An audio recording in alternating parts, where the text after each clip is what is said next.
오늘 설교 제목이 안 되는 것은 이것 때문이다 라는 건데요.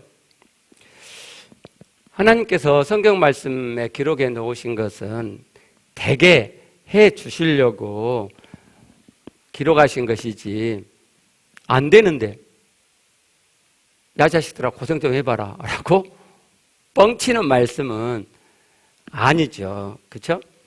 근데 우리는 안 되고 있어요. 그렇다면 뭔가 우리가 잘못하고 있기 때문이죠. 하나님께서는 되게 주셨고, 그러면 무턱대고 되게 주신 것이 아니라 되어져 가도록 하나님께서 다 깔아 놓으셨을 거 아니에요? 그러니까 우리는 거기만 따라가면 그냥 자연스럽게 되고 있는 거죠. 근데 안 돼. 그러면 우리가 생각할 건 내가 뭘 잘못하고 있는 거지? 그렇게 생각하는 거죠. 오늘 설교를 다 들으시면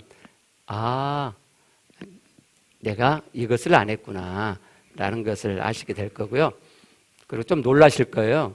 이렇게 쉬운 건데, 세상에 이 간단하고 쉽게 하나님 해놓으셨던데 이거 하나를 그렇게 안 해왔단 말이냐 하는 생각들을 하시게 될 거예요. 먼저 지난주일 날 보았던 말씀 한 구절을 좀 보충하면서 시작하겠습니다. 요한일서 3장 9절 10절 말씀입니다. 하나님께로부터 난 자마다 죄를 짓지 아니하나니 이는 하나님의 씨가 그의 속에 거하며.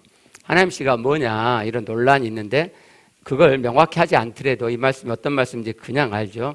왜냐하면 그 다음 말씀, 그도 범죄하지 못하는 것은, 그러니까 앞에 죄를 짓지 아니한다는 이 말씀을 다시 표현해 놓으셨고 그 이유를 밝히셨죠. 하나님께로부터 났음이라. 하나님께로 난 사람은 죄 짓지 아니한다라고 말씀하죠. 이러므로 하나님의 자녀들과 마귀의 자녀들이 드러나나니, 이 드러나나니라는 이 말씀은 불명해지나니 이런 말씀이죠. 그러니까 하나님의 자녀인지 마귀의 자녀인지 불분명했는데 점점 죄를 안 지어가는 자가 나오고 드디어 죄를 안 짓는 지점에 이르렀을 때 하나님의 자녀구나 라고 분명해진다는 거예요. 무릇 의를 행하지 아니하는 자나 헬라어 성경 순서대로 한다면 무릇 의를 행하지 아니하는 자는 하나님께 속하지 아니한다. 그리고 또 그 형제를 사랑하지 아니하는 자, 이렇게 돼 있어요. 그러니까 의를 행하지 아니하는 자를 다시 한 예시로 그 형제를 사랑하지 아니한다라고 지금 표현하고 있는 거죠. 그 자는 하나님께 속하지 아니한다. 하나님께로 난 자가 아니다. 하나님 자녀가 아니라고 분명해진다라는 말씀이죠. 아니, 죄를 짓지 않는단 말이냐, 하나님께로부터 난 자는. 근데 우리는 다 죄를 짓잖아요. 이럴 때 이 말씀을 받는 우리의 마음의 자세가 굉장히 중요하죠. 내가 안 되니까 저 말씀은 잘못된 거야 라고 말씀을 튕겨버리든지, 아니면 저 말씀을 각색해가지고 죄를 안 짓는다는 건 말이 안 돼, 그게 아닐 거야 라고 저 말씀을 변질시키는 우를 우리 선배들이 많이 해왔어요. 그러지 않고 우리가 하나님의 자녀로 분명해지려면 하나님의 말씀을 그대로 가져오는 것이 기본이죠. 나는 지금 되고 있지 않지만, 나는 지금도 죄를 짓고 있지만, 아니 내일 또 죄를 지을 게 뻔하지만, 그러나 하나님께서 하신 말씀이니 죄를 짓지 않게 되는 지점이 있을 거야. 어떻게 하면 죄를 안 짓는 저 말씀을 이룸으로써 내가 하나님의 자녀라는 것이 분명해질까? 라는 반응을 보이는 것이 하나님의 자녀가 분명한 거죠. 근데 인간은 어리석게도 하나님 말씀 앞에 섰을 때 이렇게 자신이 하나님의 자녀임을 입증하는 쪽으로 선택해 가지 않고 인간적인 마음보에서 자기 좋을 대로, 자기 편할 대로 선택해서 말씀을 애곡시키는 경우가 너무 많았죠.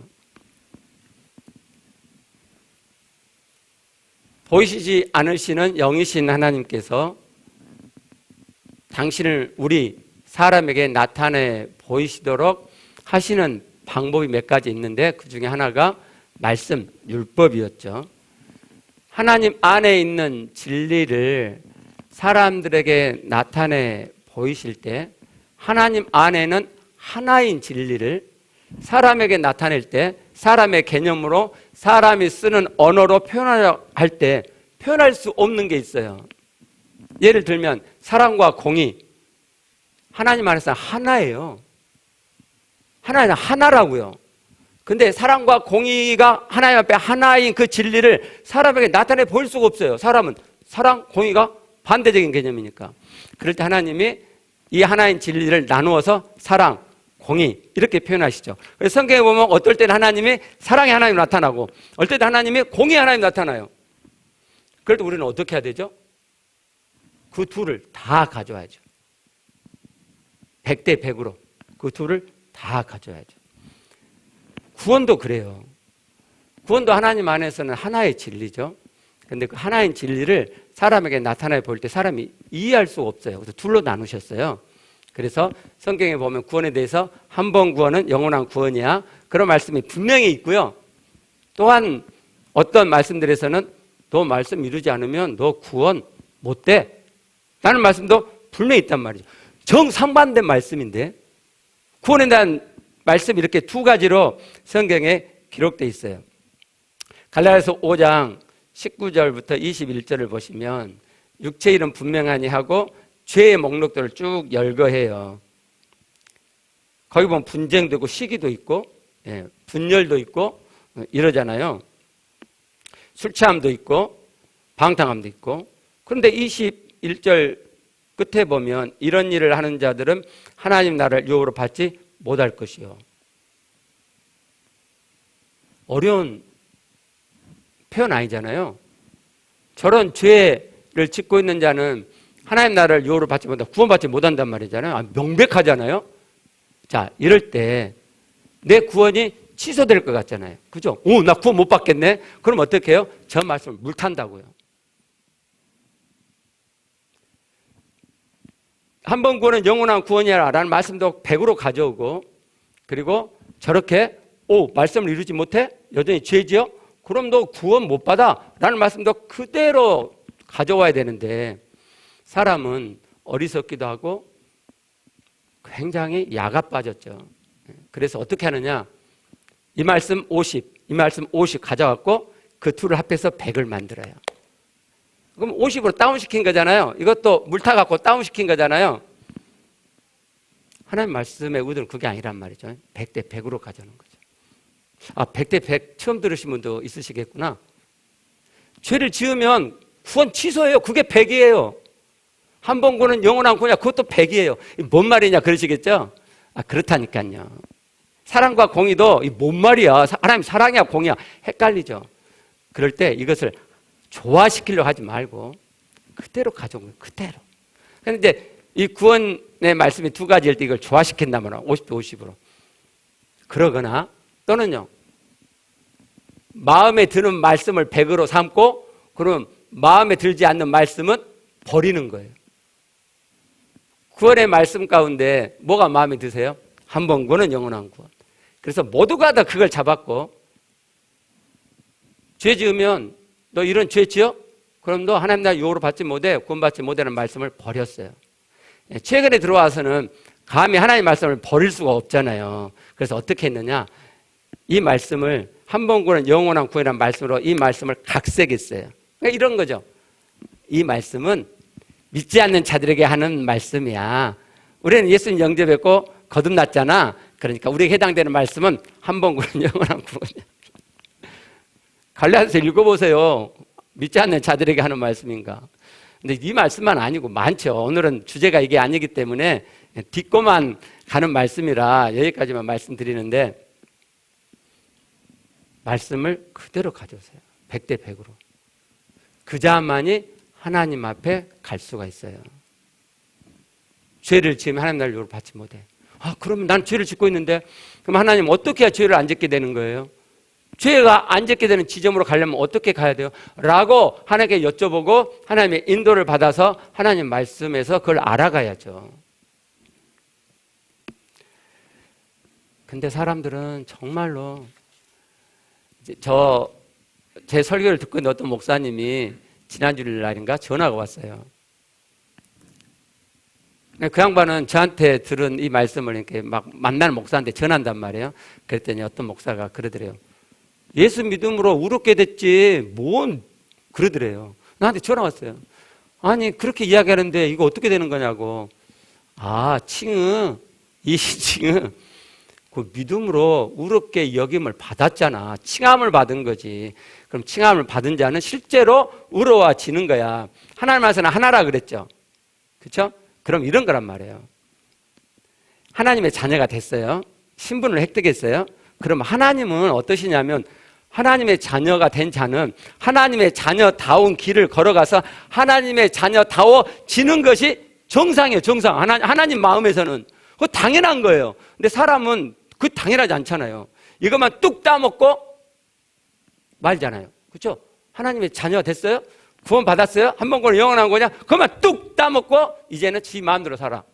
제가 용서됐으니까 세상도 누리고 막 그래도 사람은 이런단 말이에요. 하나님께서 이렇게 되면 안 되잖아요. 그래서 저 끝에 100을 딱 이야기하는 거예요. 너 저 100이 안 돼? 저 끝이 안 돼? 그럼 너 구원 취소야. 이런 말씀을 해 주셔야 뻘짓거리 안 하고 그 지점을 향해서 가게 되잖아요. 근데 그 끝을 말씀하는 그 말씀을 버려버리면 구원이 어떻게 되겠어요? 근데 지금 완전히 거기에 다 쇠뇌돼가지고 하나님 말씀으로 알려줘도 안 듣는다고요. 그걸 어떻게 해요? 참. 자, 하나님께서 이렇게 구원을 말씀하시고 하나님은 저 지점을 말씀하실 때 야 자식들아 너희는 사실 안 되는데 생고생만 해봐. 여러분도 많이 들었을 거예요. 사람은 전적 부패, 전적 무능력에서 하나님 말씀 이룰 수 없다. 맞아요. 근데요, 하나님께서 이런 나에게 들어오셔서 하나님으로 하나님 말씀이 이루어지게 해 놓으셨죠. 그죠? 근데 이건 안 가르치고 사람은 전적 무능력, 전적 부패야. 말씀 이룰 수 없어. 이것만 가르치니까 하나님 닮아가는 죄를 안 짓는 그 여정을 갖지 못하다고 원천 봉쇄되어 버렸잖아요. 그 가르침이 하나님 말씀 이루지 못하도록 원천 봉쇄되어 있다고요. 이걸 어떻게 이걸.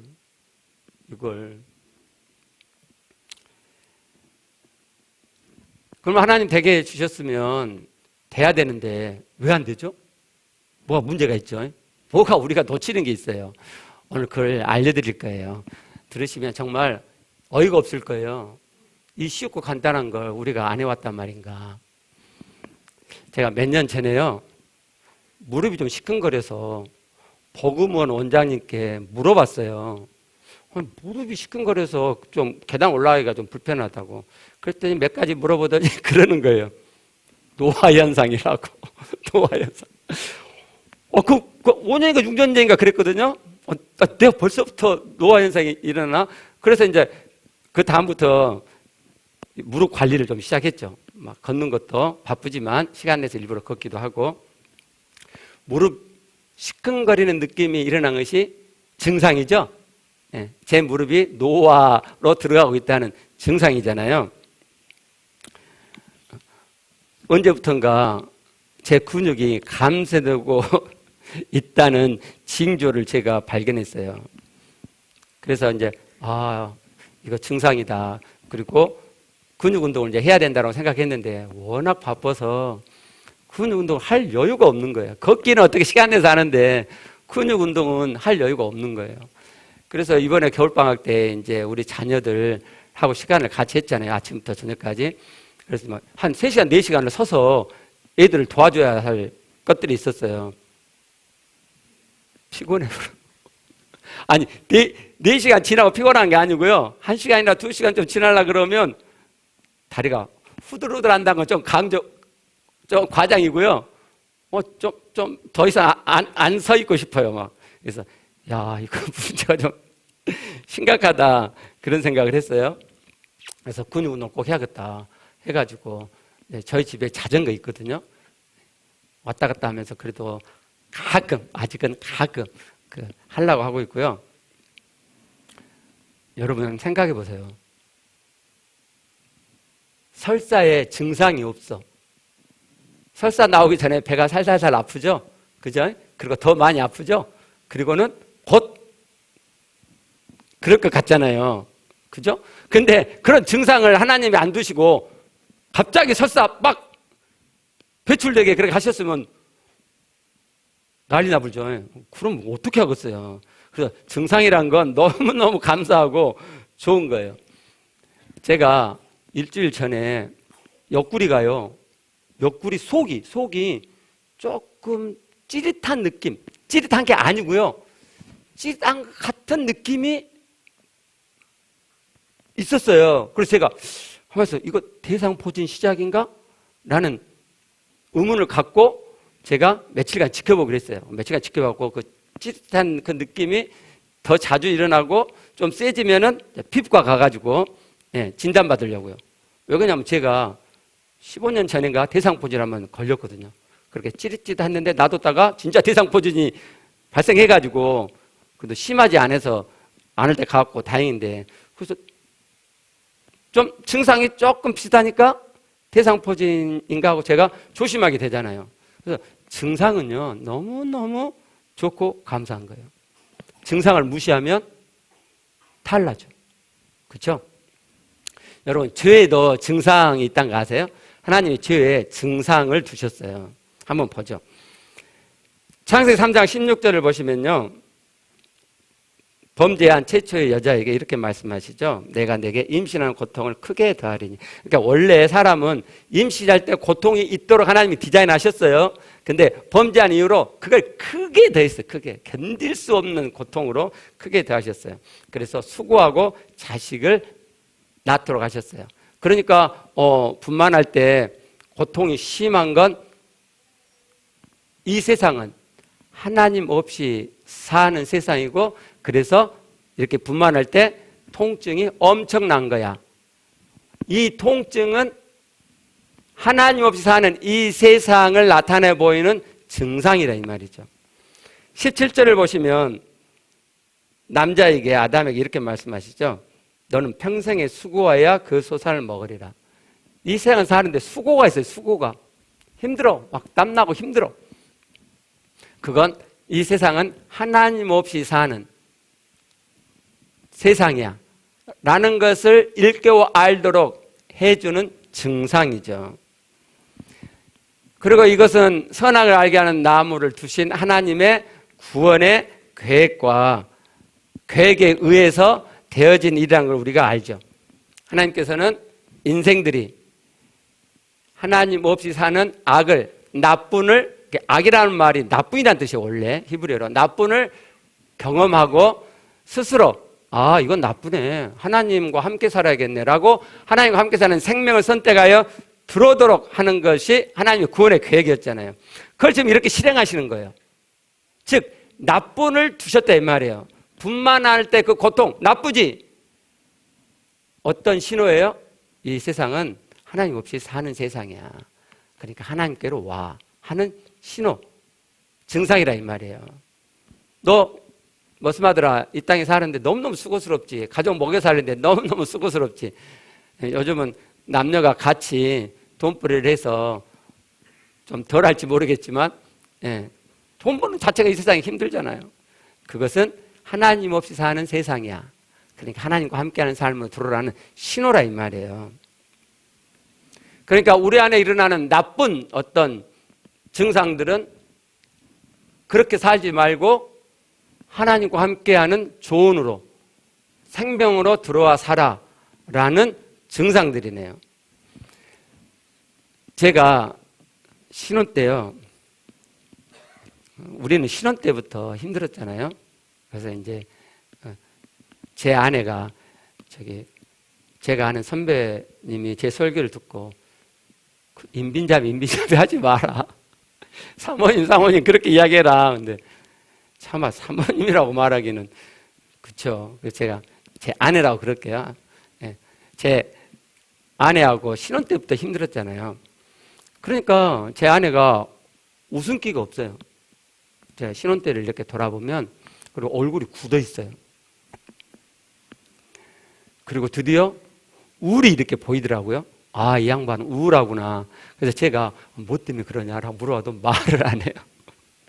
그러니까 저는 또 그런 옳고 그름이 워낙 강한 사람이, 판단이 센 사람인데 안에 그런 우울한 모습도 기분이 안 좋은 거예요. 왜냐하면 제가 남편 노릇 잘못하고 있다는 증거잖아요, 그게.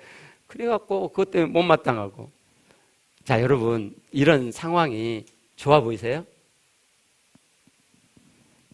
제 안에 그런 모습과 삶이 좋아 보이세요? 또 거기에 반응하는 저의 마음과 삶이 좋아 보이세요? 안 좋죠? 그렇죠? 그게 신호라고, 증상이라고요. 증상. 제가 하나님으로 살고 있지 않다, 하나님 말씀을 지키고 있지 않다, 즉 죄를 범하고 있고 죄 가운데 있다는 증상이라고요. 증상. 그 신호라고, 그걸 알아차리라고. 너 죄 가운데 있는 거야 지금. 그걸 알아차리라고 하나님이 말씀하시는데 저는 그런 증상들을 무시했죠. 우리 지체들 보면 참 안타까워요. 지옥을 풀어내며 사는 모습도 보이고, 부부끼리도 그렇고, 뭐 그러려니 하고 사시는 분도 있는 것 같고, 뭐 이 세상에 뭐 어떻게 뭐 부부가 행복하게 살아, 천국으로 살 수가 있어, 그냥 이렇게 사는 거야, 서로 안 맞는데 참고 사는 거야. 자녀하고 관계도 천국 되어서 따뜻한 부모와 자녀의 관계가 되지 못하고 그냥 형식적인 부모와 자녀의 관계, 엄마 아빠의 마음속에는 자녀에 대한 못마땅함이 가득하고, 또 자녀의 마음속에는 엄마 아빠의 못마땅함이 가득하고, 지옥과 같은 그런 가정의 모습들을 순간순간 전해 듣고 봐요. 좋으세요? 여러분, 그렇게 사는 게 좋으세요? 나쁘죠? 그게 무슨 신호라고요? 내가 잘못 살고 있다는, 하나님 말씀대로 살고 있지 않다는 신호란 말이에요. 근데 그 증상들을 그냥 넘기죠. 언젠가도 말씀드렸지만 하나님께서 디자인하신 우리의 삶은 밋밋한 삶이 아니에요. 싸움이 없으니까 우리는 밋밋하게 살고 있음에도 행복을 못 느끼고 그냥 그렇게 살고 있음에도 불구하고 우리는 지옥이 아니야. 아니요. 천국이 아닌 것은 지옥이에요. 그리고 그건 여러분이 하나님 말씀대로 살고 있지 않다는 신호예요. 증상이라고요. 여러분이 그 신호를 무시하시면 여러분의 삶은 천국으로 되지 않을 거예요. 계속해서 심화될 거예요. 그리고 그것이 설사로 유발됐을 때야 여러분은 뭐가 잘못됐구나 그러실 거예요. 이미 많이 늦은 거죠. 물론 그렇게 설사로 그냥 범벅이 됐을 때라도 정신 차리면 이게 내 잘못이구나 라고 하시면 그래도 그때부터라도 가능하죠. 그러나 설사가 이미 유발되어서 엉망이 되고 있음에도 불구하고 제가 옛날에 그랬던 것처럼 상대방만 탓을 한다면 그러면 지옥은 끝나지 않아요. 여러분, 증상이란 건 그런 거라 그랬죠? 빨리 뭐가 잘못됐으니까 알아채고 어떤 조치를 하라는 거 아니에요. 그렇죠? 그러니까 내 삶이 어긋나 있으면, 내 자녀의 마음이 지옥이 되고 있으면 부모님 내가 뭘 잘못했지? 그렇게 생각하고 내 부족, 내 죄 짓고 있는 것들을 뜯어 고치려고 해야 되는데 우리는 계속 상대방 탓만 하죠. 여러분이 옳고 여러분의 배우자와 여러분의 자녀가, 어쩌면 여러분의 부모가 먼저 잘못했을 수도 있어요. 근데 여러분이 상대방 탓을 계속하면 여러분의 삶은 천국 되지 않아요. 하나님은 여러분이 하나님이 디자인하신 대로 천국 되어 살아가도록 우리 보고 판단하지 마라 라고 말씀하셨죠. 판단하지 마라. 눈 속에 있는 들보를 먼저 봐라. 네 들보를 먼저 봐. 네 잘못을 먼저 봐. 그리고 나서 상대방의 잘못을 빼줘 라고 말씀하시죠. 아까 말씀드린 그 목사님이 저한테 또 전화 왔어요. 그래가지고 지난주 설교를 듣고 이렇게 말하는 거예요. 아니 그 판단하지 말아야 되면 상대방이 잘못했는데 아무 말도 안 해야 되는 거예요? 그러는 거예요. 아, 그게 아니고 판단과 구별을 해야지. 판단하지 말라는 것은 그 상대방에 대해서 잘못한 게 있는데 그 잘못에서 못마땅한 마음을 갖고 하는 게 판단이에요. 분별은요, 못마땅한 마음 없이 객관적으로 사실만을 이야기해 주는 거예요. 그 사람 잘못 고쳐야 되잖아요. 근데 몰라. 그럼 말을 해야죠. 그죠? 그 사람에서 못마땅한 마음을 빼고, 그 어른말로 가치평가를 빼라고 그러는데 빼고, 그리고 그냥 이건 이렇게 잘못된 것 같아 라고 빠듯하게 말해 주는 것을 분별이라 그래요. 여러분 분별하세요? 우리는 분별이 안 돼요. 그렇죠?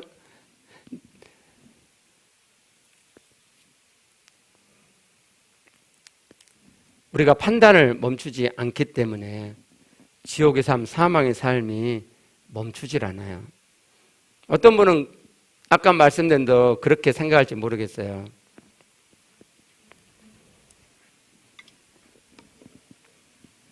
판단하지 않으려고 해보세요. 판단 멈추지 않을걸요? 그러면 판단은 멈춰지지 않는 거구만. 어떻게 사람이 판단하지 않을 수 있어? 사람 판단할 수밖에 없는 거야. 그런가요? 그럼 아까 말씀드린 대로 판단하지 말라고 말씀하신 하나님, 예수께서 하신 말씀인데, 그럼 우리 보고 되지도 않을 거 생고생하라고 지금 판단하지 마라 그러신 거예요? 아니라니까요. 하나님은 되게 놓으셨다니까요. 하나님은 되게 놓으셨어요. 판단하지 않게 되는 지점이 있구나. 그래서 하나님이 판단하지 말라고 말씀하면 그걸 믿는 자는 그 지점에 가게 되는 거예요. 여러분, 하나님께서는 우리가 하나님 닮은 참 아들이 되게 하시죠. 그죠? 그런 목적을 갖고 계시죠. 그래서 하나님께서는 되도록 그렇게 해놓으셨단 말이에요. 무슨 말씀이냐면 우리가 지금 겪어가고 있는 이 모든 과정들은 우리를 하나님 닮은 참 아들이 되게 하실 하나님의 무대 설정이에요. 무대 설정. 나뿐을 경험하고 하나님 없이 하나님 말씀대로가 아닌 사단과 함께 사단이 주는 생각을 따라 살 때 내 삶이 얼마나 나쁜지를 경험하여서 하나님과 함께하는 삶으로 하나님 말씀을 이루는 쪽으로 선택하여 나가게 하는 하나님의 무대 설정이란 말이에요. 그래서 우리는 나쁨을 경험할 수밖에 없는 거예요. 남아있는 건요, 나쁘다라고 내가 인식하고 알아채는 거예요. 나쁘네. 이 증상을 보고 나쁘다. 그리고요, 내가 하나님 말씀대로 살고 있지 않는 거구나. 내가 지금 죄를 짓고 있는 거구나 라는 인식을 갖는 거죠. 자, 총회 사건 제가 말씀드렸어요. 제가 제 부족을 알아차리는 거죠. 아니, 그 자녀가 먼저 잘못했다고 해서 제가 하는 반응이 당연한 건 아니죠. 그렇죠? 걔가 장난을 쳤을 때 지옥이 풀어진 건 없어요. 그죠? 걔는 재밌어서 한 거잖아요. 그죠? 제가 그걸 부드럽게 받아서 걔의 장난기 어린 공식 석상에서도 장난을 치고야만 하는 걔의 그런 면을 부드럽게 짚어줬으면 분위기는 계속 좋게 흘러가죠. 근데 제가 거기서 오름으로 걸려가지고 그 오름을 제가 주장해가지고 걔를 야단쳐서 그 다음부터 지옥이 풀어진 거 아니에요. 그렇죠? 걔는 저에 대해서 올라와 있고 우리 자녀들은 한쪽은 제가 먼저 잘못했으니까 목사님이 저러지 제 편을 들고 기분이 좋아요. 그럴 때 안 좋잖아요. 또 다른 애들은 목사가 그래도 저러면 되나? 그렇게 지옥을 풀어놓은 게 저란 말이에요. 그렇죠? 근데 그 당시에 그걸 인식을 못했어요. 인식을 못했고 사건이 터진 다음에야 제가 아이고야 평소에 살짝 올라왔던 것이 제대로 걸리면 이 정도까지는 올라오는구나. 그래서 제가 이 말씀을 담은 거예요. 살짝 올라오지도 않아야 되는 거구나. 이걸 더 놔둘 수가 없구나. 뿌리를 뽑아버려야겠구나. 그래서 제 안에 전혀 걸리지 않는 그 지점을 향해서 제가 옛날에는 그쪽으로 가야지 그랬고요. 지금은 힘있게 내가 나가야겠구나. 그런 마음을 가진 거예요. 그래서 여러분께 지금 전달하는 거예요. 혹시 여러분이 그 총회 그 사건에서 올라와도 그걸 표현하지 않고 딱 참았으면 됐지. 그 참는 것을 성숙이고 말씀을 지키는 거라고 생각하시는 분이 혹시 있을지 몰라서 말씀드려요. 그것 억압이라 그러거든요. 크리스찬들 억압 잘해요. 그리고 착하게 그 억압이 성숙이고 말씀을 지키는 거라고. 성경은 억압하라고 하지 않아요. 하나님은 행위로 따지지 않아요. 하나님 뭘 봐요? 마음을 본다고요. 제가 올라왔는데 표현하지 않고 참았어요. 근데 제 안에는 못마땅한 판단이 그대로 있잖아요. 그렇죠? 죄라고요, 이것도. 이게 죄예요. 하나님으로 살지 않고 사단이 준 생각을 그대로 내가 찬동해서 제 마음에서 지옥을 지금 만들고 있죠. 이게 죄라고요. 근데 억압하는 사람이 착각해요. 표현하지 않았기 때문에 나는 말씀을 지킨 거라고. 아니에요. 그러면 마음에 있는 걸 표현해갖고 지옥을 풀어내란 말이자 그게 아니고요. 그게 아니고 가능하면 상대방이 받을 수 있으면 그냥 풀어내세요. 그래야지 내 꼬라지 사투리인가요? 제 모습이, 제 실체가, 내 실력이 그대로 드러나잖아요. 그래서 저처럼 아이고야 하고 인식을 하게 되잖아요. 그죠? 상대방이 받지 못하면 억압하세요. 근데 그 억압을 말씀을 지키는 것이라고 착각하지는 마세요. 큰일 나요. 교회 안에 이 억압하는 사람이 너무 많아요. 옛날에 있었던 일이에요. 어떤 교회 신앙이 좋으신 권사님, 교회에서 소문이 어떻게 났냐? 사랑의 권사님. 근데 나중에 사건이 터졌는데 알고 보니까 이분은 집에 가서 며느리한테 엄청 깐깐하게 갈군 시어머니였어요. 그래서 그 시어머니가 교회를 안 다녀요. 이런 이중적인 크리스찬들이 너무 많았어요. 또 이야기 들으면 억압하는 사람들 중에 나는 집에서도 잘해요. 집에서도 잘 참아요. 그런 사람이 정말 무서운 사람. 마음은 하나님 닮아가지 않고 억압으로 행위로만 하잖아요. 그걸 성경에서 바리새인 위선자라고 하는 거예요. 억압하지 마세요. 억압은 신앙 성숙이 아니에요. 자, 하나님께서 우리에게 무대를 만들어 놓으셔가지고 우리에게 하나님으로 살지 않을 때 여전히 사단이 주는 생각을 쫓아서 죄를 짓게 될 때 나뿐이 풀어지게, 지옥이 풀어지게. 그래서 나뿐이라는 것을 알아차리고 내가 죄 가운데 있다는 인식을 갖도록, 그래서 하나님과 함께하는 삶으로 돌아오도록 그렇게 하셨어요. 근데 우리는 판단으로 그걸 상대방이 다 돌려버리죠. 상대방 탓을 하잖아요. 우리 자녀들을 이렇게 도와줘 보면요, 정말 어려운, 그 애들이 통과하지 못하는 지점 중 하나가 뭐냐면, 자, 둘이 갈등이 야기됐어요. 그래갖고 와갖고 이제 제가 이제 물어보잖아요. 어떻게 된 거냐? 막 이렇게 하면. 얘가 먼저 잘못했어요. 얘가 말을 좀 놀리는 투로 이야기했어요. 얘가 성질 났고 때려버렸어요. 이럴 때 얘가 나를 놀리는 듯한 말을 했기 때문에 제가 때려서 이건 정당하다는 거예요. 이 고개를 못 넘어요. 제가 아무리 설명을 해줘도 제가 나를 놀리는 말을 안 했으면 내가 그렇게 화가 나고 때리는 행위를 안 하죠. 그게 아니고야 네 마음속에 이미 조금 누가 놀리면은 때려버리고 싶은 악한 마음이 이미 네 안에 형성돼 있잖아. 이미 사단에게 먹힌 악한 마음이 네 안에 있는 거야. 잘 인식을 못해요. 여러분, 상대방이 잘못했어도, 먼저 잘못했어도 내가 하나님으로 반응하지 않는 것은 죄예요, 죄. 그게 죄라고요, 죄.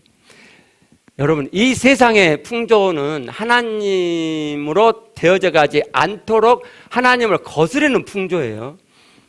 여러분, 이 세상의 풍조에 이미 물들어 있는 것 중에 하나가 뭐냐면, 이 세상은요, 죄인 되기를 싫어해요. 길을 쓰고 나 괜찮아 라고 하려고 해요. 교회 안에 들어온 분들도 그것을 벗지를 못해요. 오랫동안 하나님께만 나 죄 지었어요 뭐 이런 모양을 좀 내지, 사람들 앞에서는 부부 사이에서 자녀의 관계에서 내가 잘못했어, 그래 네가 잘못했어, 나도 잘못했어, 이런 말을 정말 못해요. 그리고 가능하면 내가 죄인이 아닌, 내 부족이 별로 없는 쪽으로 나를 세워가죠. 그래서 이 세상은요, 죄를 둔화시키고 있죠. 이제 불륜도 합법이래요. 그렇죠? 남자 여자의 성만 있는 게 아니고 제3, 제4의 성도 있대요. 남자 둘이가 같이 사는데 한 명이 여자 역할을 하면 그게 가정이 된대요. 그걸 결혼으로 인정해 줘야 된대요, 지금. 외국에서는 지금 그렇게 되고 있잖아요. 하나님의 선을 자꾸 무너뜨리죠. 근데 우리 마음 안에도 이미 하나님의 말씀을 무너뜨리는 이 사단적인 사상들이 들어와 있단 말이에요. 그 증거가 뭐예요? 내가 죄 지어서 나뿐이 일어났는데 그걸 나뿐을 나뿐이라고 하지 않죠. 뭐라고 해요? 그럴 수도 있지. 그래, 내가 죄 지었어. 그럴 수도 있지. 이렇게 하는 거죠. 아니요. 죄를 짓게 되면 하나님의 자녀가 아니고 사단의 자녀예요. 여러분의 그 지점이 계속된다면 여러분은 구원받지 못하게 된단 말이에요. 그러니까 하나님께서 내게 증상을 보여주실 때, 우리의 부부관계가 나뿐일 때, 나뿐이잖아요. 천국 아니잖아요, 우리의 관계가. 여러분, 자녀의 관계가 천국이세요? 자녀들에 대한 여러분의 마음이 판단이 없으세요? 판단하잖아요.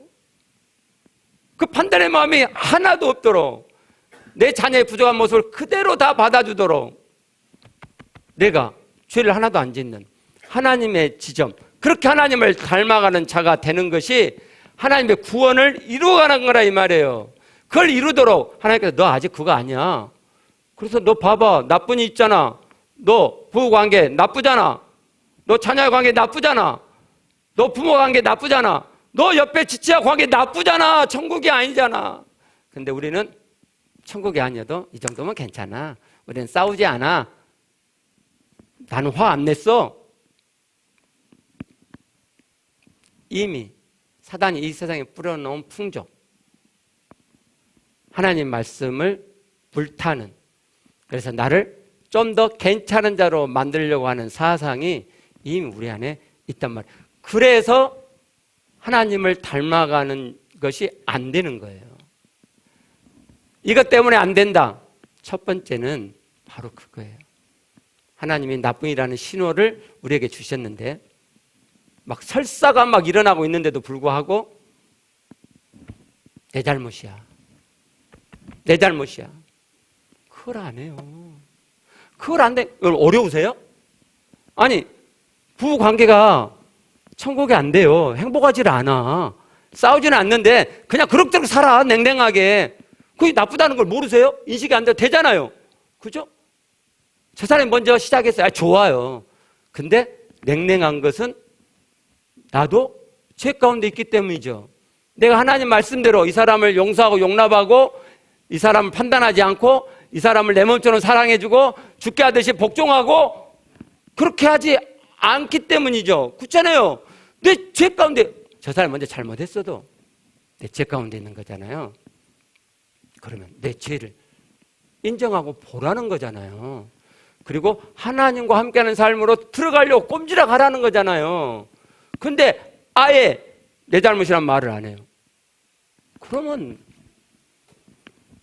그래서 안 되는 거예요. 그래서 하나님 닮으면 우리 안에 일어나지 않는 거라고요. 여러분, 이제 오늘 설교를 들으시고 상대방이 잘못했는데 판단하지 않으려고 예를 한번 써보시면, 적은 것은 좀 되는데 좀 크게 걸릴 때는 정말 안 될 거예요. 정말. 미쳐버릴 것 같을 거예요. 왜 그러냐면 상대방에 대한 못마땅한 마음, 판단의 마음이 막 올라오거든요. 느낌은 에너지죠. 막 못마땅한 그 느낌이 막 이렇게 올라와서 가만히 있을 수가 없게 만들어요, 나를. 입을 벌려서 한마디를 해야 돼, 속이 시원해. 해보세요. 너무너무 힘들 거예요. 저는 이제 그 과정을 거쳤잖아요. 그리고는 참지 못해서 해볼 때도 많이 있었고, 지옥이 부러지잖아요. 이거 발설하면 안 돼. 그래서 이걸 눌러야 돼요, 눌러야 돼. 제가 언제 한번 말씀드렸는데, 그 마지막 그 고비 때 사건이 있었어요. 그 이제 부드럽게 이제 제가 이야기를 하고 제 방에 들어왔는데 보기 싫잖아요. 그래서 이제 제 방에 들어왔는데 막 안에서 올라오는 거야. 그래서 다시 일어났다가 갈라다가 아니야. 이거 꺾어야 돼. 막. 제 안에서 막 이걸 꺾으려고 제 안에 올라온 걸 막 꺾으려고 드디어 그날 꺾었어요. 그날 드디어 꺾었어요. 그게요, 하나님께 제 마음의 중심을 보여드린 거예요. 드디어 꺾었어요. 저는 무지 힘들게 그 과정을 거쳤는데 하나님께서 우리 교회에 굉장히 쉽게 할 수 있도록 인도해 주셨어요. 여러분, 내 안에 있는, 아마 제가 정확히 기억은 안 나는데 아마 제 아내가 또 제가 했던 말을 집어삼키시고 자기 생각대로 막 해버리는 어떤 그런 상황일 거예요. 그럼 저는 무시감을 느끼잖아요. 여러분, 제 안에는 이 무시감이요, 사단이 넣어준 만보예요. 사단이 넣어준 만보라고요. 그리고 이 무시감이라고 하는 것은 그냥 무시감이 아니라 영적인 거예요, 영적인 거. 하나님께서 베드로한테 사단아 그러셨죠? 사단아. 단지 베드로는 사단이 준 생각을 따라서 예수님이 그렇게 하지 말라고 저지를 했던 것 뿐이에요. 근데 예수님은 사단아 그랬어요. 뭔 말이에요? 사단이 준 생각의 만보를 따라가는 것 자체가 영적인 것이고 그건 악한 영이라 이 말이에요. 내 안에 사단이 준 생각을 내가 따라서 내 안에 이미 형성된 마음이 있잖아요. 무시감이라든지 뭐 등등등 있잖아요. 그게 영적인 거고 그게 악한 영이에요. 그러니까 누가 다 건들면 막 이렇게 일어나는 거잖아요. 그것을 없애려고 교회에서 많이 애써 왔어요. 그래서 교회들에서 했던 방법 중 하나가 축사잖아요. 우리 에스더고 목사님이 하시는 그 축사잖아요. 네, 그 축사가 도움도 되고 그러는데 궁극적인 해결이 안 돼요. 그래서 많은 목사님들이 축사도 하다가 그냥 축사 그만하고 막 그런 일이 발생하고 있잖아요. 근데요, 마지막 성경 한 구절만 봐요. 요한일서 1장 8절만 봐보시게요. 만약 우리가 죄가 없다고 말하면 스스로 속이고 또 진리가 우리 속에 있지 아니할 거라 그랬죠. 그죠? 하나님께서 증상으로 다 보이셨는데 너 죄 지은 거야? 너 지금 죄 가운데 있는 거야? 라고 했는데 그걸 깔아뭉개고 내가 죄가 없는 것처럼 죄 있긴 있는데 뭐 조금 그런 것처럼 이렇게 해버리면 진리가 내 속에 없는 사람이 돼요. 진리가 내 속에 없는 사람이 돼요. 그래서 결국은 죄 짓지 않는 하나님을 닮은 지점을 가지 못하게 되는 거예요. 여러분, 죄 안 지을 수 있어요. 아니, 제가 하는 말이 아니고 하나님이 하신 말씀이잖아요. 하나님 말씀은 되어지게 해 주려고 하신 말씀이란 말이에요. 아니, 뭐 그런 사람 없더라. 아니, 그 말씀을 이룬 사람이 없다 그래서 죄 짓지 말라는 이 말씀을 하나님이 괜히 우리에게 고생 찌빠지게 하라고 주신 거예요? 그런 이 논리가 어디 있어요, 하나님의 자녀가. 모두가 다 잘못 가고 있는 거죠. 모두가 다. 그러면 진짜 하나님의 자녀면 그러면 하나님, 제가 이 말씀이 이루어진다는 걸 보여드릴게요. 이걸 입증하는 하나님의 참 아들 한 명이 제가 될게요. 그것이 진짜 아들이잖아요, 여러분. 우리가 그렇게 하자고요. 하나님 말씀하시고 이루어진다. 봐봐라, 죄를 안 짓는 지점이 거의 다 왔다. 오, 죄가 안 지어진다. 제가 아까 놓쳤는데 그 요한일서 1장 아니, 요한일서가 아니고 요한일서 3장 그 9절 말씀 있잖아요. 거기는요. 한번 봐봐봐. 못하는 것을 그랬죠. 그도 범죄하지 못하는 거. 저 못한다는 말이요. 할 수 없단 말이에요. 그럴 능력이 없단 말이에요. 죄를 지을 능력이 다 빠져나가 버렸어요. 그 부정적인 능력이. 그 말이에요, 원어로. 그걸 우리가 한번 이루고 하나님 말씀을 참임을 입증해 보여드리게 해요. 그런 진짜 아들이 한번 되어가 보시게요. 그리고 하나님을 믿는다고 하면서 죄를 지을 수밖에 없다고 하는 많은 잘못된 생각을 갖고 있는 이들에게 아니다고, 죄 짓지 않는 지점을 하나님 말씀하셨고 그건 진짜 된다고 하는 것을 깨우쳐 주게 해요. 기도하시겠습니다.